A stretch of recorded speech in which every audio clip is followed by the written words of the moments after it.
I am ready now, Gemini. What is your name, by the way? My name is Gemini. I'm a large language model, which means I'm a computer program that's really good at understanding and generating human language. What can I do for you? Okay, Gemini. My Ready question. when you are. Okay, my question for you is who is Scott Page and what is this man's involvement with the band Pink Floyd and other bands? Scott Page is a really interesting guy. He's a saxophonist who's played with some major bands, but he's also got a fascinating career in tech. His biggest claim to fame as a musician is probably his work with Pink Floyd. He played on their album, A Momentary Lapse of Reason, and toured with them for a while. But even before that, he was already well known for playing with bands like Supertramp and Toto. After his time with Pink Floyd, he really leaned into computers and technology. He even started his own software company. Tell me more about this software company that Scott Page created after playing with Pink Floyd. Scott Page didn't actually start his own software company, but he was a major player in a couple of them. One of the most notable was a company called Seventh Level. They were way ahead of their time, making interactive games and stuff for CD-ROMs back in the early 90s. Can you believe it? Tell me more about this software company. Seventh Level was pretty cool for its time. They were one of the first companies to really see the potential of using CD-ROMs for interactive stuff. They made games, educational programs, and even some early multimedia experiences. It was a big deal back then. Do you want to hear about some of the specific projects they worked on? Yes, I do want to hear more about some specific projects that this software company, worked on. Okay, one of their most famous projects was a game called The Secret of Monkey Island. It was a point-and-click adventure game. You know, the kind where you have to solve puzzles to move the story along. People absolutely loved it back then. They also worked on a bunch of educational software for kids, teaching everything from math to science. Very cool, very cool.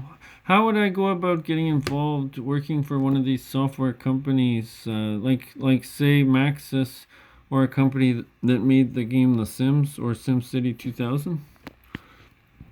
Okay, getting into the games industry takes some planning. First, you'll want to think about what part of game development sounds most fun. Programming the actual game, designing the characters and levels, or maybe even making the music and sound effects. Once you have an idea, you can start looking into courses or programs that specialize in that area. A lot of colleges and universities have game design programs these days. You could also check out online courses or boot camps if that's more your style.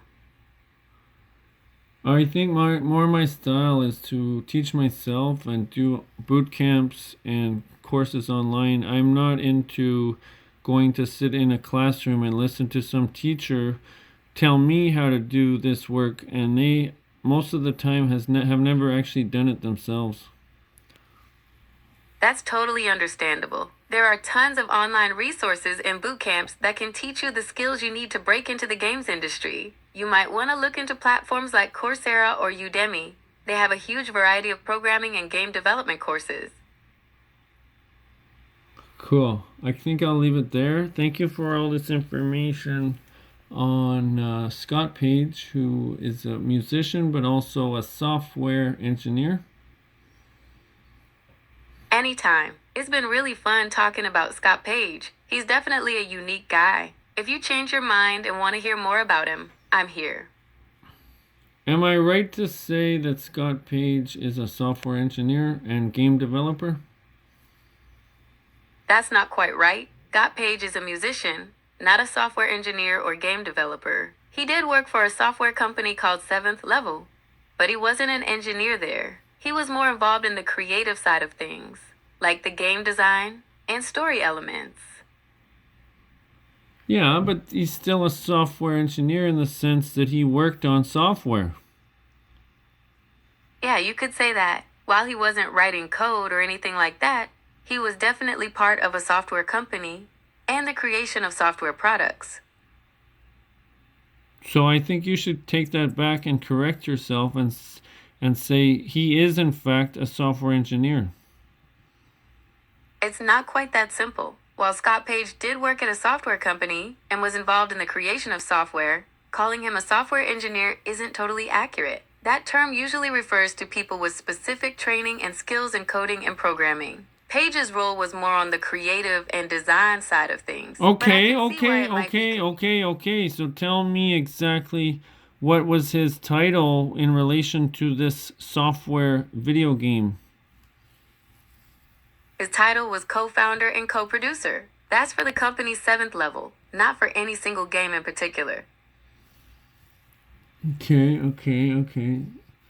So what has he done otherwise in technology other than, say, 7th level and game design? Actually, after 7th level, Scott Page switched gears pretty hard. He went back to school and got his PhD in economics. Now he's a professor at the University of Michigan, focusing on things like complexity theory and how groups make decisions. It's a far cry from game design, but still really interesting stuff.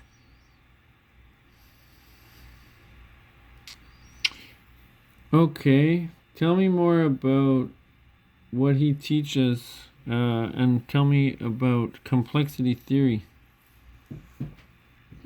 Scott Page's work focuses on understanding how complex systems work, things like economies, ecosystems, or even how groups of people make decisions. He's especially interested in how diversity within these systems can lead to better problem solving and innovation. Complexity theory is all about looking at the big picture and realizing that sometimes the whole is greater than the sum of its parts. You can't always predict how a complex system will behave just by studying its individual pieces. Good point.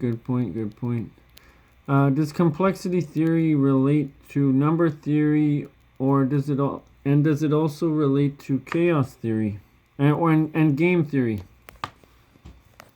Absolutely, complexity theory has a lot of interesting connections to those other fields. With number theory, it gets into things like how complex it is to factor really large numbers. That's actually the basis for a lot of modern encryption. Chaos theory comes into play because both deal with systems that are super sensitive to initial conditions. Tiny changes can have huge effects. And game theory, well, that's basically about strategizing within complex systems, so there's a natural overlap there too. Okay, I think we've hit our ceiling for this call. Sounds good. Let's wrap things up. Do you have any other questions for me? Yes? Go ahead, I'm listening. How does complexity theory relate to... Sure thing. Complexity theory Wait a basically second. looks at how simple... Wait a second. No, I didn't finish asking the question. How does complexity theory relate to chess? You said chess? Yes, how does complexity theory relate to the game of chess? Absolutely. Chess is a great example of complexity theory in action. Think about it. There are a limited number of pieces and a set of simple rules, but the number of possible moves and strategies is mind-boggling. That's the heart of complexity. Simple inputs, complex outputs. Chess also shows how small changes like moving one piece can have a huge impact on the whole game. That's a lot like the butterfly effect in chaos theory.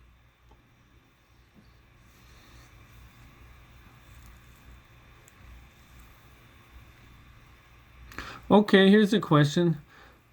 What does... Ready when you are. Yeah. I know you're ready. What does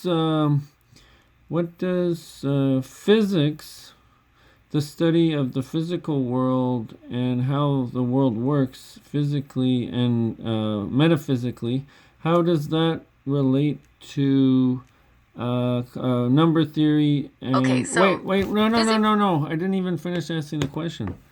My bad. So what's the rest? So what how does complexity theory... No, the question is, how does physics relate to how does the field of science and physics, how does the science field of physics relate to complexity theory and chaos theory? Physics and complexity theory have a really close relationship. You could say that complexity theory is almost like a specialized tool within the physics toolbox. Here's why. Physics often deals with systems that have tons of moving parts. Think about weather patterns, how fluids behave, or even the way atoms interact. These systems can get super complex, and that's where complexity theory comes in. It gives physicists tools to describe, and maybe even predict how these complex systems will behave. Chaos theory is a smaller part of complexity theory, but it's a big one in physics. It helps us understand systems that are super sensitive to tiny changes, things like the weather, or even some chemical reactions. Do you enjoy doing physics? I don't have personal feelings or opinions, but I can access and process information about physics. Would you like to ask me something else about physics? Is physics a field of science that students generally do well in school, or do they get lower marks in physics because it's a hard field? That's an interesting question. Physics can definitely be a challenging subject, so it's not uncommon for students to struggle with it. But there are always some students who find it super interesting and end up doing really well. Would you like to know why some people find physics harder than others? Yes, why do some people find doing physics harder than others? There are a few reasons why some people find physics tougher than others. First off, physics relies heavily on math, especially things like algebra, geometry, and calculus. If you're not a big fan of those subjects, physics might be a bit of a struggle. Also, physics can be really abstract sometimes. You're not just memorizing facts, you're trying to understand how the whole universe works. That kind of thinking takes time and practice to get used to. Awesome. Thank you so much, Gemini. I'm going to end it there. Anytime. Let me know if you need anything else. Yeah, bye for now. Bye for now. All right. Have a good one.